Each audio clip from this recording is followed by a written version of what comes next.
Hi, this is Carl, and this is another SOP video for managed service providers. Today I want to talk about information within your company. We're actually in the information systems business, right? We fundamentally have to store data for clients and secure it and figure out what we need, but you also have to have rules about those same things inside your company. Think about the information you collect in terms of documentation for clients, standard operating procedures for yourself, all kinds of documents around sales, support, delivery, ticketing, so forth and so on. Don't just let this stuff accumulate without any organization. The sooner you add organization to the structure, the better. That way, for example, you have end-of-month reports. Well, those should all be in a place that makes sense, and they should be in a place where you can find them. Let's look at where you store data and where you share data. You might store some data internally on a specific drive that's shared with everybody in the office, or maybe everybody in the front office has a share and everybody in the tech department has a share. You may also have a SharePoint or some cloud-based storage where technicians can access it no matter where they are at a client's office and so forth.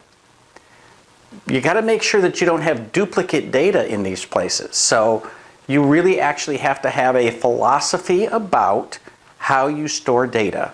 And you should document that. And you should create very straightforward, small documents that say, our information is stored here. And in fact, you should talk specifically about how you name things. Probably the best way to get started with this is to think about onboarding a new employee and literally handing them a piece of paper. Where do we store stuff? What do we keep? How do we name things? Once you've figured out the right place to put everything, then you need to probably move a lot of stuff to that new location and make sure that everybody uses it from that point forward. I love an organization that starts with the year and then goes into subcategories for administration, operations, finance, marketing, and so forth. And that way, at the end of the year, I can literally take that entire directory and back it up to a certain place and maybe even make it inaccessible for anyone to write to. They can read from it, they can copy things forward, but they can't write to it. That keeps that annual directory at the top of that file structure as something that is a permanent record of what the company did during that year.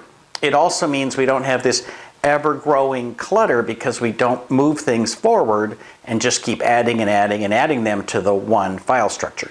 That's my personal preference. However you decide to organize your stuff is totally fine, but you should have an organizational structure. It shouldn't be just random, and you should never have to go looking for things.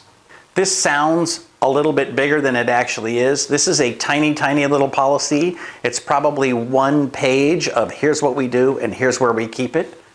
But it's absolutely essential that you make sure that you do this. I'm sure somebody in your life has told you there should be a place for everything and everything should be in its place. For Small Biz Thoughts, this is Carl Polachuk wishing you the best of luck in your managed service business.